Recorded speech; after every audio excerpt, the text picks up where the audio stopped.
नमस्कार दोस्तों, आप सभी का स्वागत है हमारे YouTube channel BCS basic physics में। आज के इस वीडियो में हम कक्षा 12 जो एनसीईआरटी की पाठ्य पुस्तक है उसके 7th चैप्टर प्रत्यावर्ती धारा का एक टॉपिक लेकर चल रहे हैं। आज का जो हमारा टॉपिक है वो है LC दोलन, LC ओसिलेशन। विद्यार्थियों, इस टॉपिक को एक बार समझ लीजिए। LC का मतलब है L प्रेरकत्व वाली एक कुंडली है, C संधारित्र वाला C धारिता वाला एक संधारित्र है और दोनों से हमने एक परिपथ बनाया है जिसे हम LC परिपथ भी कह सकते हैं। अब LC परिपथ में आवेश दोलन गति करता है और उसी को हम LC दोलन कहते हैं। दोलन का मतलब है कि जो आवेश है वो एक निश्चित पथ पर बार बार अपनी गति को दोहराता है तो उसको हम दोलन कहेंगे। यदि कोई कण, कोई पार्टिकल एक निश्चित पथ पर निश्चित समय अंतराल के पश्चात यदि बार बार गति करता है तो उसको हम दोलन गति कहते हैं। और LC परिपथ में आवेश दोलन गति करता है। LC परिपथ में आवेश दोलन गति करता है, दोलन गति करेगा। क्लियर? देखिए किस तरीके से दोलन गति करेगा वो आज के इस वीडियो में आप लोग देखने वाले हैं, समझने वाले हैं। यदि आप हमारे YouTube चैनल पर नए हैं तो चैनल को सब्सक्राइब कर लीजिए, साथ में बेल आइकन भी दबा दीजिए ताकि आपको आगे की वीडियोस की नोटिफिकेशन मिलते रहें। हम कक्षा 11 और कक्षा 12 के जो एनसीईआरटी का सिलेबस है उसके अकॉर्डिंग सभी टॉपिक्स के वीडियोज आपके लिए बना रहे हैं। न्यूमेरिकल क्वेश्चन, एग्जाम्पल सभी सोल्व करवाए जा रहे हैं। तो विद्यार्थियों, इस वीडियो को स्टार्ट करते हैं। सर्वप्रथम में LC परिपथ क्या होता है उसके बारे में बात करते हैं। देखिए LC परिपथ में एक संधारित्र होगा और एक कुंडली होगी। एक संधारित्र तथा एक कुंडली दोनों से मिलकर LC परिपथ का निर्माण होता है। ये हमारे पास में एक संधारित्र C और ये एक कुंडली जिसका प्रेरकत्व L है। संधारित्र की धारिता C, कुंडली का प्रेरकत्व L है। ये है हमारे पास में LC परिपथ। इसे हम क्या कहेंगे? LC परिपथ कहा जाएगा। क्लियर? अब देखिए इस LC परिपथ में आवेश दोलन गति करता है। कैसे दोलन गति करेगा वो भी आप लोग समझ लीजिए कि इस संधारित्र की प्लेटों के ऊपर प्रारंभ में अधिकतम आवेश होता है और वो जो अधिकतम आवेश है उसको हम Qm से पुट कर रहे हैं। यह है अधिकतम आवेश। अधिकतम आवेश को हम Qm से पुट कर रहे हैं। किससे लिखा जा रहा है? Qm से लिखा जा रहा है। देखिए संधारित्र के दोनों प्लेटों पर समान परिमाण तथा विपरीत प्रकृति का आवेश होता है तो इसके ऊपर प्लस में Qm, इस प्लेट के ऊपर माइनस में Qm आवेश मौजूद है। जैसे इसको इस कुंडली से कनेक्ट करेंगे, ये जो धनावेश है, अधिकतम आवेश है, ये यहां से होता हुआ इधर इस तरीके से आएगा। जैसे ये इधर आएगा तो देखिए समझ लीजिए, इधर आएगा तो ये इस ऋणावेश को उदासीन कर देगा। इस ऋणावेश को उदासीन कर देगा तो ये यहां से इस तरीके से ऋणावेश कम होता जाएगा। धारा किधर प्रवाहित हो रही है? इधर धारा प्रवाहित हो रही है I। और जब यहां से ये जो आवेश है संपूर्ण आवेश आ जाएगा तो उस कंडीशन में जो बहने वाली धारा होगी वो अधिकतम होगी, Im के बराबर होगी। Im जो है वो धारा का अधिकतम मान है, धारा का शिखर मान है। धारा का शिखर मान अधिकतम मान होता है। यह है अधिकतम धारा। क्लियर? अब ये देखिए धारा इधर ही आएगी तो यहां पर आकर धनावेश आ जाएगा। इधर क्या आएगा? धनावेश। यहां से फिर भी देखो, बोर्ड पर ध्यान देना, यहां पर पहले धनावेश था तो ये जो धनावेश है वो इधर जा रहा है तो इधर जाएगा तो यहां से धनावेश क्या हो जाएगा? कम हो जाएगा। इधर से ऋणावेश कम हो जाएगा क्योंकि ये धनावेश इस ऋणावेश को उदासीन कर रहा है। ये जो कुंडली होती है प्रारंभ में जो इसमें धारा के मान में वृद्धि होती है तो उसकी वृद्धि का विरोध करती है, क्योंकि कुंडली का तो काम ही है विरोध करना। जब धारा का मान बढ़ता है तो बढ़ने नहीं देती, जब धारा का मान घटता है तो एकदम से नहीं घटने देगी, धीरे धीरे घटेगा, धीरे धीरे ही धारा का मान बढ़ेगा। क्लियर? तो जब मान बढ़ रहा था तो धीरे धीरे बढ़ेगा, क्योंकि इधर जब आवेश आएगा तो धारा का मान बढ़ेगा। तो जब आवेश सारा का सारा आ जाता है तो अधिकतम धारा बहती है। अब यहाँ पर आवेश नहीं बचता और धारा इधर बह रही थी, लेकिन ये जो कुंडली है वो ये कहती है कि धारा एकदम से शून्य नहीं हो सकती, कि भाई आवेश अब नहीं है तो ऐसा नहीं हो सकता कि अब धारा बहना बंद हो जाए। ये कुंडली कहती है कि धारा का विरोध करती है, धारा का मान में कमी आ रही है तो ये स्वयं एक स्व प्रेरकत्व के कारण से इस तरीके से इसकी विशेषता होती है, ये खुद धारा क्रिएट कर देती है, उसी दिशा में धारा को बरकरार रखती है। तो उसी दिशा में धारा को बरकरार रखती है तो यहां से कुछ आवेश यहां पर आ जाएंगे, यहां से कुछ आवेश बाहर निकलेगा, यहां पर आ जाएगा, यहां से भी निकलेगा, यहां पर आ जाएगा। तो इस प्लेट के ऊपर ऋणावेश आ जाता है और इस प्लेट के ऊपर धनावेश आ जाता है। थोड़ी देर पहले इसके ऊपर धनावेश था, अब वो जो धनावेश है वो इसको उदासीन कर दिया और यहां से इस प्लेट में से भी कुछ धनावेश निकलकर यहां आ गया, ऐसा हुआ है। यहां तक समझ में आ गया विद्यार्थियों? अब देखिए इसके पश्चात क्या होगा, अधिकतम यहां पर आवेश आ जाएगा, फिर ये जो आवेश है धारा यहां से बहना बंद हो जाएगी, अधिकतम आवेश इस प्लेट के ऊपर आ जाएगा। अब ये जो आवेश है वापस यहां से उसी रास्ते में, अभी जैसे मैंने आपको समझाया उसी तरीके से ये जो धनावेश है इधर से इसके ऊपर जाकर इस ऋणावेशों को उदासीन करता है, फिर ये पूरा का पूरा जब धनावेश इधर चला जाएगा तो इन ऋणावेशों को उदासीन कर देगा, शून्य कर देगा, इनके ऊपर ये उदासीन हो जाएगा।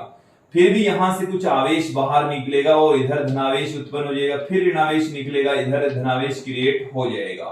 तो इस तरीके से जो आवेश है, पहले ये जो धनावेश था वो इधर से इधर आया, इसके ऊपर उत्पन्न हो गया, फिर वो जो यहां से जो धनावेश हुआ वो इधर आकर उदासीन कर दिया, फिर भी यहां से कुछ धनावेश निकलता है, इधर आ जाता है। इस तरीके से जो आवेश है संधारित्र की दोनों प्लेटों के सिरों पर दोलन गति करता रहता है। तो आवेश दोलन गति किस तरीके से करता है ये आप लोगों को यहां तक समझ में आ जाना चाहिए। यहां तक क्लियर हो गया होगा। एक बार देखो कि इस प्लेट से आवेश चलेगा, इस प्लेट पर आएगा, फिर इस प्लेट से वापस आएगा, इस प्लेट पर आएगा, फिर इधर से इस तरीके से दोलन गति करता रहता है। तो इसी को ही हम कहते हैं एलसी परिपथ में आवेश की दोलन गति। एलसी परिपथ में आवेश क्या करता है, दोलन गति करता है और यही एलसी दोलन कहलाता है। हम यहां पर आप लोगों को एक समीकरण के जरिए समझाएंगे कि ये जो आवेश है वो वास्तव में दोलन गति करता है या नहीं करता है, और ये भी हम बताएंगे कि दोलन गति करता है तो उसकी आवृत्ति कितनी होती है। देखिए हम बात करते हैं इस एलसी परिपथ में संधारित्र पर विभव।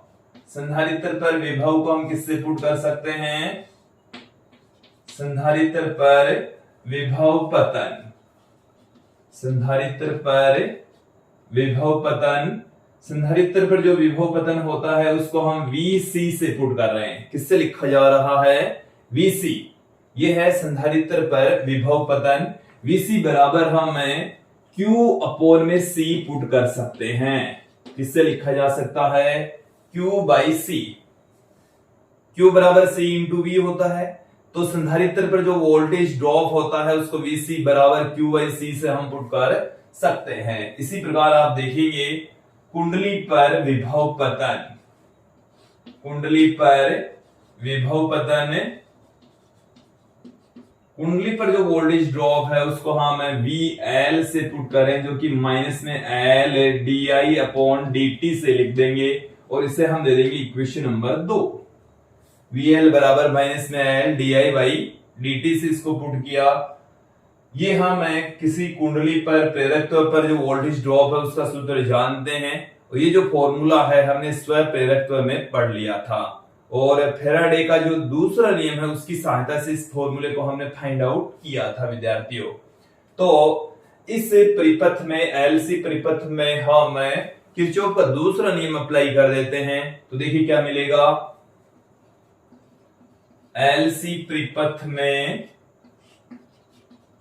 एलसी परिपथ में किरचॉफ के दूसरे नियम से, किरचॉफ के द्वितीय नियम से, दूसरे नियम से आप लोग क्या जानते हैं बोलिए, Vc प्लस VL बराबर 0 जानते हैं। Vc plus VL equal to कितना जानते हैं? 0, 0। तो समीकरण 1 और 2 को हम किसमें पुट कर दें?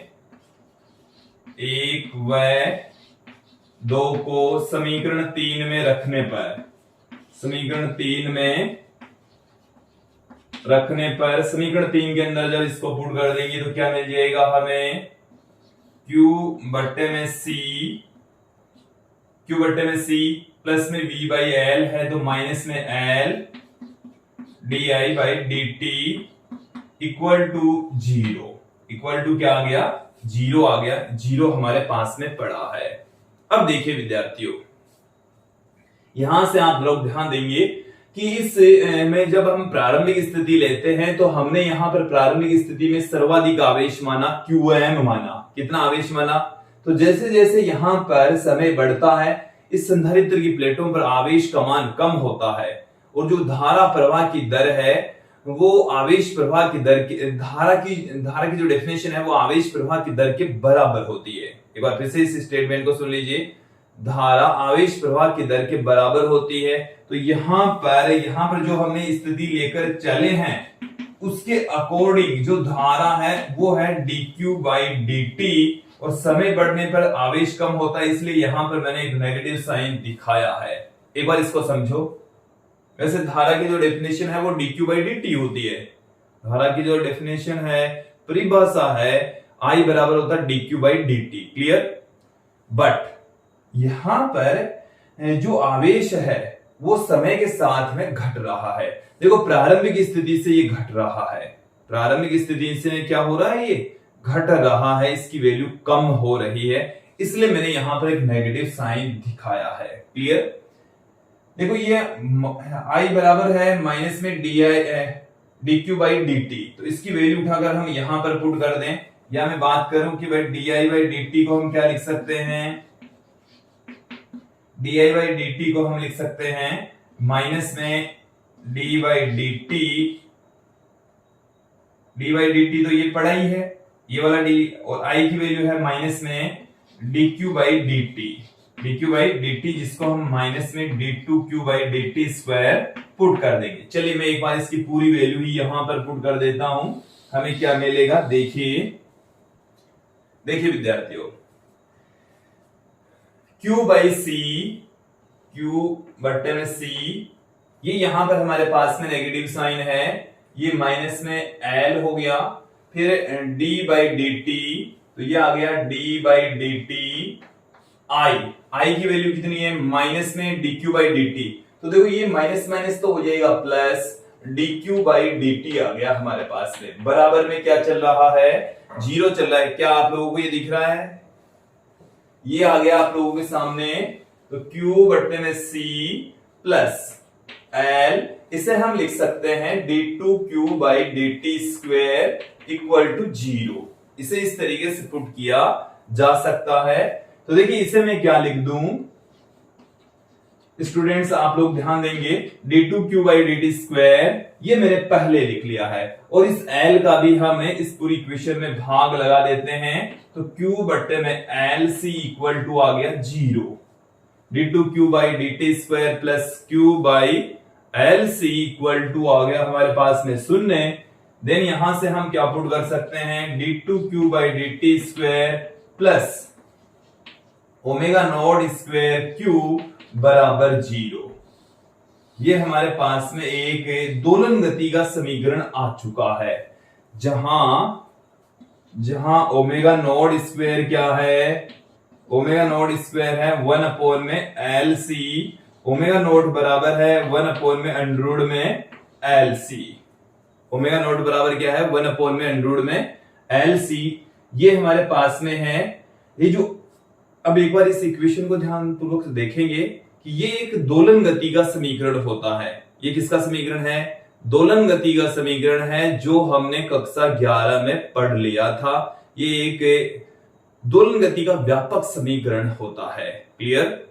जिसमें यहां पर जो Q है वो दोलन गति करता है, और मैंने आप लोगों को इस सर्किट में समझा भी दिया है कि आवेश संधारित्र की दोनों प्लेटों के मध्य दोलन गति करता है। क्लियर? स्टूडेंट्स आप लोग यहां पर ध्यान देंगे कि ये जो समीकरण है इसमें यहां पर जो राशि होती है वो दोलन गति करती है, और ये जो ओमेगा नॉट है इस आवेश की जो दोलन गति यहां पर आवेश कर रहा है उसकी आवर्ती को रिप्रेजेंट करता है। ओमेगा नॉट स्क्वायर बराबर है 1 अपॉन में एल सी, ओमेगा नॉट बराबर आ गया 1 बट्टे में root L C, 1 upon root L C की इक्वल हमारे पास में ओमेगा नॉट की वैल्यू आ गई है जो कि आवेश की दोलन की आवर्ती को रिप्रेजेंट करता है। तो यहां तक आप लोगों को समझ में ये हमने प्रूफ कर दिया है, दिखा दिया है कि जो आवेश है वो दोलन गति करता है। आवेश कौन सी गति करेगा? दोलन गति करेगा। इस इक्वेशन को मैं देता हूं इक्वेशन नंबर 4। इस समीकरण 4 का जो हल है वो किस तरीके से लिखा जा सकता है? देखिए, यदि इस तरीके से यदि आपके पास में कोई दोलन गति का समीकरण प्राप्त होता है तो उसका जो हल है वो ज्यावक्री या कोजा वक्र के रूप में कोजा के रूप में हम उसको लिख सकते हैं। तो मैं यहां पर इस इक्वेशन नंबर 4 का जो हल है वो इस तरीके से पुट कर सकता हूं। देखिए, ध्यान देंगे आप लोग, यहां पर हम इस तरीके से इसको लिख रहे हैं।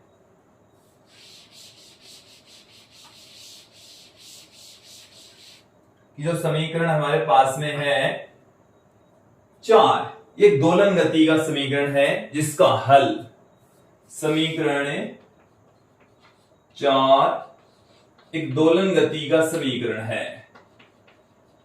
दोलन गति का समीकरण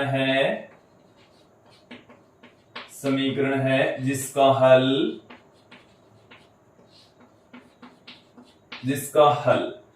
हल क्या होगा? d2q by dt square plus omega naught square q equal to ये 0 है। देन यहां से देखेंगे कि इस इक्वेशन का जो हल है वो q के रूप में लिखा जाएगा। देखिए, इसे हम किस तरीके से लिख सकते हैं वो देखिए, q बराबर q0 कोस के रूप में हम पुट कर रहे हैं, कोस ओमेगा t लिख दीजिए या प्लस में फाई भी यहां पर हम लगा सकते हैं। ये जो q0 या यहां पर qm आप लेकर चल रहे हैं ये है आवेश का अधिकतम मान, आवेश का शिखर मान है, ये अधिकतम मान है। और ये जो आप फाई यहां पर दिखा रहे हैं ये है प्रारंभिक कला कोण। प्रारंभिक कला कोण का मतलब है जब समय 0 होता है तब एंगल इसका जो भी सेंस रहता है वो है फाई, जिसको हम प्रारंभिक कला कोण कह रहे हैं, प्रारंभिक कला कोण कहा जाता है। तो इस इक्वेशन का जो हल है वो इस तरीके से दिया जाता है। यहां तक आप लोगों को समझ में आ जाना चाहिए, अच्छे से समझ में आ जाना चाहिए। क्लियर? अब देखिए, ये हमारे पास में आ गया है क्यों।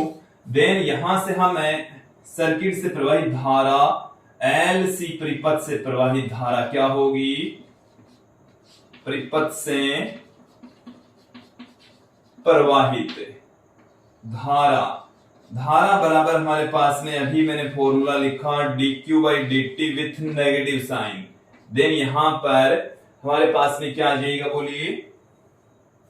इसको हम मिटा देते हैं।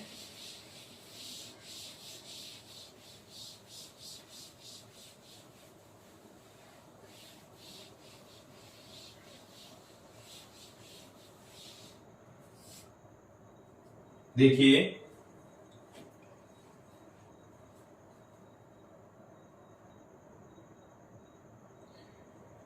यहां पर हम ऐसे Q की वैल्यू पुट कर देते हैं। देन हमें क्या मिलेगा? माइनस का साइन ये पड़ा ही है, d by dt। Q की वैल्यू है QM cos omega t plus phi. देखिए, इसको हम t के रेस्पेक्ट जब डिफरेंशिएट करते हैं तो हमें क्या मिलेगा? I बराबर, ये एक नेगेटिव साइन पड़ा है यहां पर। अब देखिए, QM भी यहां पर पड़ा है cos omega t plus phi. इसको हम t के रेस्पेक्ट जब डिफरेंशिएट करेंगे तो cos का डिफरेंशिएशन होता है minus sine omega t plus phi, और इस ओमेगा t प्लस फाई का करेंगे हम तो ओमेगा आएगा। क्या आएगा? इसको हम टी के रेस्पेक्ट डिफरेंशिएट करके इससे गुणा कर देंगे, तो इसका जो डिफरेंशिएशन है वो ओमेगा आएगा, वो इससे हम गुणा कर देंगे। तो आई बराबर Q M into omega sine omega T plus phi, इसका सोल्यूशन आ जाएगा। क्लियर विद्यार्थियों, इसे हम लिख सकते हैं आई बराबर I M sine omega T plus phi. I बराबर I M sine omega T plus phi इसे लिखा जा सकता है, पुट किया जा सकता है। तो ये हमारे पास में आ चुका है धारा का मान जो इस एलसी परिपथ में प्रवाहित होती है। जो एलसी परिपथ है उसमें आवेश जब दोलन गति करेगा, आवेश गति कर रहा है, तो तत्पश्चात इसका मतलब ये हुआ धारा प्रवाहित होगी। तो धारा की जो वैल्यू होगी वो ये होगी आई बराबर है I M sine omega T plus phi, जहां आई एम है वो क्यू एम इंटू ओमेगा के बराबर होगा, क्यू एम इंटू ओमेगा के इक्वल होगा, क्यू एम इंटू ओमेगा के बराबर होगा। क्लियर विद्यार्थियों, हम एलसी परिपथ में दोलन किस प्रकार से होते हैं ये देख चुके हैं। अब हम इस एलसी परिपथ में ऊर्जा किस तरीके से संरक्षित रहती है इसकी बात करते हैं, थोड़ी सी चर्चा कर लेते हैं। मैं एक बार फिर से एलसी परिपथ का निर्माण यहां पर आप लोगों के सामने कर रहा हूं कि ये संधारित्र है, ये हमारे पास में कुंडली है, और इसमें इस संधारित्र पर प्रारंभ में अधिकतम आवेश होता है।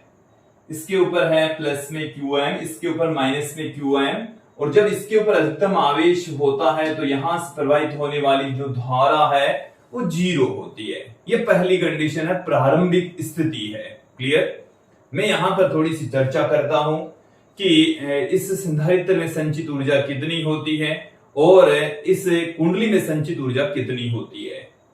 तो देखिए, हम यहां पर फाइंड आउट कर चुके हैं Q का जो मान होता है, Q बराबर होता है QM cos omega T plus phi, और I बराबर हम देख चुके हैं IM sine omega T plus phi, जहां हमारे पास में जो IM था वो QM इंटू ओमेगा था, और ये जो ओमेगा है इसकी दोलन की आवर्ती है जो कि 1/√में LC के बराबर होती है। क्लियर, इन सभी का प्रयोग करते हुए एलसी परिपथ में ऊर्जा संरक्षण हम यहां पर देखने वाले हैं।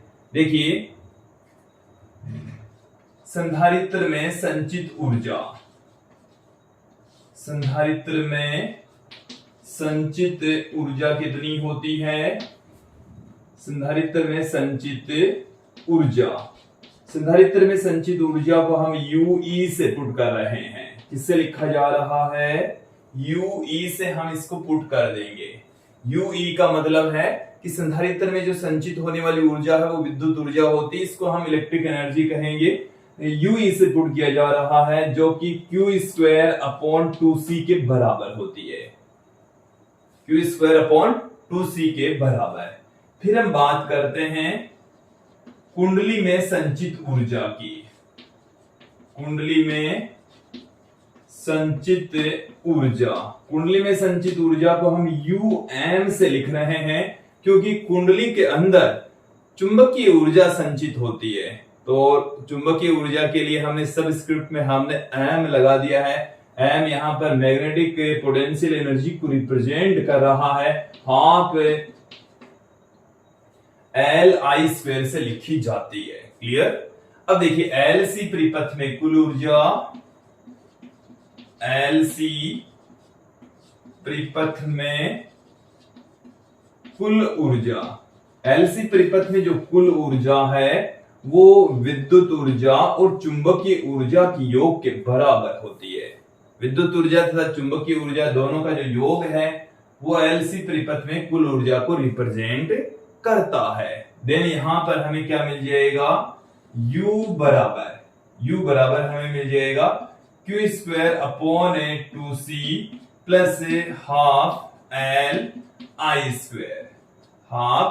Li² हमें प्राप्त हो जाएगा। ये हमारे पास में कुल ऊर्जा का फॉर्मूला है, ये किसी समय t पर है।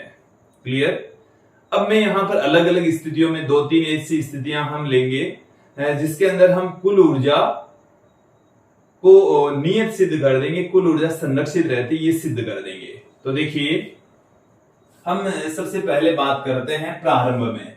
तो प्रारंभ में इस पर आवेश QM और इसमें से बहने वाली धारा 0 होती है। तो प्रारंभ में देखिए जो Q है वो तो होता है QM, Q होता है वो तो क्या होता है, Q है वो QM के बराबर है, क्योंकि संधारित्र पर अधिकतम आवेश होता है। इनिशियल स्थिति हमने यही ली है। और ये जो I है वो 0 होती है, धारा प्रवाहित ही नहीं होगी। जैसे इसको कनेक्ट करेंगे आवेश प्रवाहित होगा, धारा प्रवाहित होने लगेगी, 0 से उसकी वैल्यू बढ़ेगी। क्लियर? तो देखिए QM स्क्वायर बट्टे में 2C आ गया और प्लस में ये तो 0 आ गया। तो कुल ऊर्जा प्रारंभ में कितनी है, QM स्क्वायर अपॉन 2C के बराबर है। प्रारंभ में कुल ऊर्जा कितनी है, QM स्क्वायर अपॉन 2C के बराबर है। क्लियर? यहां तक आप लोगों को समझ में आ जाना चाहिए। प्रारंभ में कुल ऊर्जा हमारे पास में ये जो कुल ऊर्जा है वो QM स्क्वायर अपॉन 2C के बराबर आ चुकी है। ठीक है, अब जैसे हम ये मान लें कि थोड़ी देर पश्चात यहां पर जो आवेश है वो Q रह जाता है और यहां से बहने वाली धारा I हो जाती है। आवेश यहां पर तो रह गया Q, यहां पर जो बहने वाली धारा है वो कितनी है, I। तो क्या होगा, तो मैं एक बार इसको मिटा देता हूं और अब हम क्या करते हैं, फिर से कुल ऊर्जा देखते हैं। U बराबर, अब हमारे पास में कुल ऊर्जा फाइंड आउट करनी है। तो Q का मान तो है QM cos omega t plus phi, QM cos omega t plus phi, इसका स्क्वायर है तो इसका भी स्क्वायर हो जाएगा, अपोन में 2C पढ़ाई है। क्लियर? फिर प्लस में हाफ L, I का स्क्वायर कितना है, I का स्क्वायर हो जाएगा IM square sine square omega t plus phi. यहां तक समझ में आ गया होगा। अब देखिए IM का मान कितना है, QM इंटू ओमेगा, मैं इसी में ही पुट कर रहा हूं। तो QM इंटू ओमेगा का स्क्वायर आ जाएगा इसके स्थान पर। तो QM का स्क्वायर ओमेगा का स्क्वायर आ गया। क्लियर? अब मैं यहां पर इस ओमेगा स्क्वायर की वैल्यू भी पुट कर देता हूं। ओमेगा स्क्वायर कितना हो जाएगा, यहां से ओमेगा स्क्वायर बराबर आ गया 1 में LC, 1 में LC। ध्यान देना इस ओमेगा स्क्वायर की जगह में 1 में LC पुट कर दूंगा। तो यहां से L से L कैंसिल हो गया, QM स्क्वायर अपॉन में C रह गया। तो U बराबर QM स्क्वायर अपॉन 2C, दोनों पदों में से हम कॉमन ले लेंगे। यहां पर रह गया हमारे पास में cos square omega t plus phi, और यहां पर हमारे पास में रह गया है sine square omega t plus phi.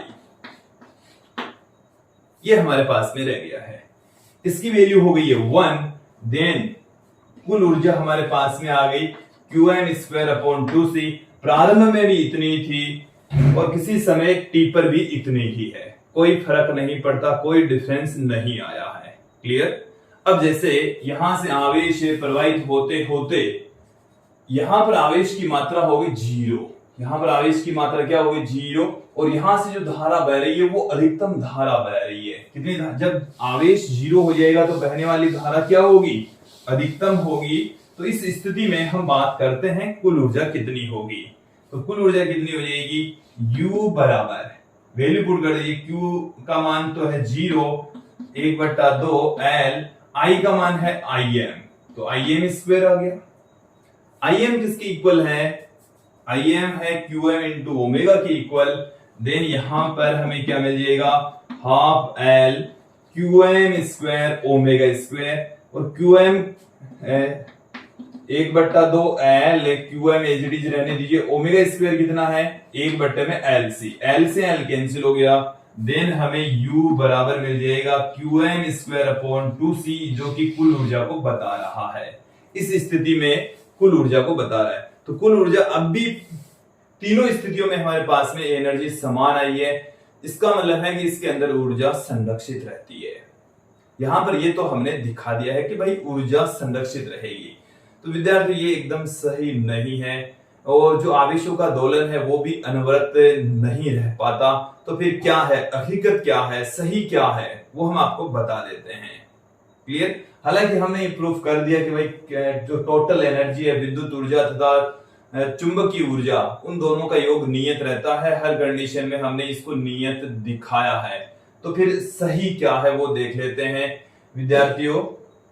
यहां से ये जो वायर है इसका भी प्रतिरोध होता है, इस कुंडली का भी प्रतिरोध होता है, इनका प्रतिरोध होगा। तो जब आवेश इधर से इधर आएगा या फिर इधर से जब दोलन गति करता हुआ इधर जाएगा तो कुंडली से होता हुआ भी जाएगा। इस वायर का भी प्रतिरोध है, कुंडली का जो जिस वायर की कुंडली बनी होती है उसका भी प्रतिरोध होता है। तो आवेश के मार्ग में जो प्रतिरोध होता है वो एक बाधा उत्पन्न कर देगा और उस बाधा के कारण से मतलब वो आवेशों को जाने नहीं देगा, और जाने नहीं देगा तो उसमें ऊर्जा के रूप में ऊर्जा हानि हो जाती है। किस रूप में ऊर्जा हानि हो जाएगी? उसमें ऊर्जा के रूप में ऊर्जा हानि हो जाएगी। ये जो ऊर्जा है वो नियत नहीं रह पाती। कि यहां पर प्रतिरोध होता है और प्रतिरोध क्या कर देता है, धारा के मार्ग में बाधा उत्पन्न कर देता, आवेश प्रवाह के मार्ग में बाधा उत्पन्न कर देगा।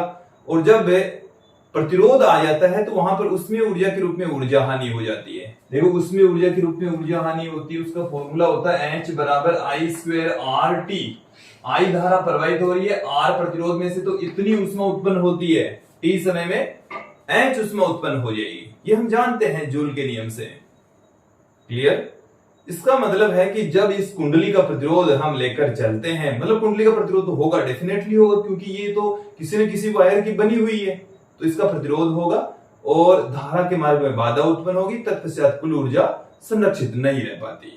क्लियर? अब कुल ऊर्जा संरक्षित नहीं रह पाती और आवेश भी दोलन गति नहीं कर पाएगा, क्योंकि उसके मार्ग में भी बाधा उत्पन्न होगी। जैसे मैं इसकी तुलना करूं, ये जो हम आवेश की दोलन गति आप लोगों को दिखा रहे हैं, इसकी हम तुलना कर सकते हैं कि ये जैसे हमारे पास में एक दृढ़ आधार है, इससे कोई स्प्रिंग बंधी हुई है और इस स्प्रिंग से हमने एक द्रव्यमान बांध दिया M। तो देखिए इसके द्रव्यमान को थोड़ा सा विस्थापित करके छोड़ दें तो ये जो द्रव्यमान है वो इस तरीके से दोलन गति करता है, और उसकी दोलन गति का समीकरण d2x/dt² plus omega square x बराबर 0 होता है। ये कक्षा 11 में हम पढ़ चुके हैं, कक्षा 11 में ये सब कुछ आ चुका है। तो ये हमारे पास में यहाँ पर आवेश की दोलन गति का समीकरण है, उसके समतुल्य ही है। यहाँ पर द्रव्यमान है, गति कर रहा है इधर उधर, लेकिन यहाँ पर भी ये तब तक ही गति कर पाएगा जब इसके ऊपर अन्य कोई बल काम नहीं कर रहा हो। यहाँ पर घर्षण बल काम करता है और वो घर्षण बल ही क्या करता है, इसको थोड़ी देर बाद में इसकी दोलन गति बंद हो जाएगी, ये थोड़ी देर बाद में स्थिर अवस्था में आ जाएगा। ठीक उसी प्रकार से यहाँ पर प्रतिरोध का काम भी वही है जो यहाँ पर घर्षण काम कर रहा है। आवेश को यहाँ पर प्रवाहित प्रतिरोध नहीं होने दे रहा और यहाँ पर द्रव्यमान को गति कोण नहीं करने दे रहा, ये जो घर्षण है वो नहीं करने दे रहा। क्लियर? तो यहाँ पर भी थोड़ी देर बाद में जो आवेश हैं उनकी दोलन गति बंद हो जाएगी, यहाँ पर भी द्रव्यमान की दोलन गति बंद हो जाती है। अब जैसे यहां तक आप लोगों को समझ में आ गया होगा। अब मैं एक और महत्वपूर्ण बात आप लोगों के सामने रख देता हूं, बता देता हूं विद्यार्थियों। जैसे हम मान लें कि इस सर्किट का प्रतिरोध 0 है, इसके आवेशों के प्रवाह के मार्ग में कोई बाधा उत्पन्न नहीं हो रही है, रेजिस्टेंस 0 कंसीडर कर ले, फिर भी ऊर्जा संरक्षित नहीं रहती, फिर भी ऊर्जा संरक्षित नहीं रहेगी। क्यों नहीं रहेगी? क्योंकि जब इस एलसी परिपथ में आवेश दोलन गति करेगा, एलसी परिपथ में आवेश क्या करने वाला है, दोलन गति करने वाला है, तब विद्युत चुंबकीय तरंगों के रूप में ऊर्जा का उत्सर्जन हो जाएगा। जब एलसी परिपथ में आवेश दोलन गति करता है तो विद्युत चुंबकीय तरंगें उत्पन्न होती है, जो कि हम अगले चैप्टर में पढ़ने वाले हैं। इस टॉपिक के बाद में हम ट्रांसफार्मर पढ़ेंगे, उसके पश्चात अगला चैप्टर स्टार्ट कर देंगे। तो ये इस चैप्टर का सेकंड लास्ट टॉपिक है, तो इसके पश्चात अगला चैप्टर आ जाएगा। तो उसमें एलसी परिपथ में आवेश के दोलन जब हम पढ़ेंगे तो वहां पर हम ये आपको बताएंगे कि वहां पर विद्युत चुंबकीय तरंगें उत्पन्न होती है जिससे ऊर्जा हानि होगी। तत्पश्चात भी कुल ऊर्जा भी संरक्षित नहीं रहती। कुल ऊर्जा संरक्षित तभी रहेगी जब विद्युत चुंबकीय तरंगें उत्सर्जित नहीं हो, प्रतिरोध नहीं हो, तब तो कुल ऊर्जा संरक्षित रहेगी विद्यार्थियों। तो यहां पर हमने बहुत कुछ समझा दिया है। इस आवेश की दोलन गति को आप किसी स्प्रिंग से जुड़े द्रव्यमान की दोलन गति को भी समझ सकते हैं, इन दोनों में समानताएं हैं। यहाँ पर आवेश दोलन गति करता है, यहाँ पर द्रव्यमान दोलन गति करता है। यहाँ पर कौन दोलन गति करेगा? देखिए इनकी जो इक्वेशंस हैं उनको मैं थोड़ा सा आप लोगों के सामने रख देता हूं कि स्प्रिंग की जो दोलन गति होती है उसमें जो विस्थापन होता है वो तो है अक्स ओमेगा स्क्वायर अक्स बराबर 0, और आवेश में क्या होता है d2q/dt square plus omega square q equal to 0 होता है। यहां पर तो ओमेगा होगा अंडर में k/m और यहां पर ओमेगा होता है अंडर में LC। क्लियर? L और C। यहां पर अक्स आता है, अक्स दोलन गति करता है, यहां पर Q दोलन गति करता है। क्लियर? अब देखिए कि यहां पर दोनों में क्या क्या समानताएं हैं, क्या क्या। देखो इक्वेशन दोनों की समान है और दोलन गति भी समान तरीके से करते हैं, अवरोध भी दोनों में समान तरीके से उत्पन्न होते हैं। तो दोनों में बहुत सारी समानताएं हैं, अलग अलग क्षेत्र है। इनमें यांत्रिक ऊर्जा होती है, इसमें विद्युत चुंबकीय ऊर्जा होती है। कि जो LC परिपथ है उसमें विद्युत चुंबकीय ऊर्जा संचित होती है, जबकि स्प्रिंग वाला जो निकाय इसमें यांत्रिक ऊर्जा संरक्षित होती है विद्यार्थियों। तो ये था आज का हमारा वीडियो जिसमें हमने LC दोलन के बारे में अच्छे से पढ़ा, समझा। मुझे उम्मीद है आप लोगों को ये जो वीडियो है, ये जो टॉपिक है वो अच्छे से समझ में आ गया होगा। आज के लिए इतना ही। धन्यवाद दोस्तों।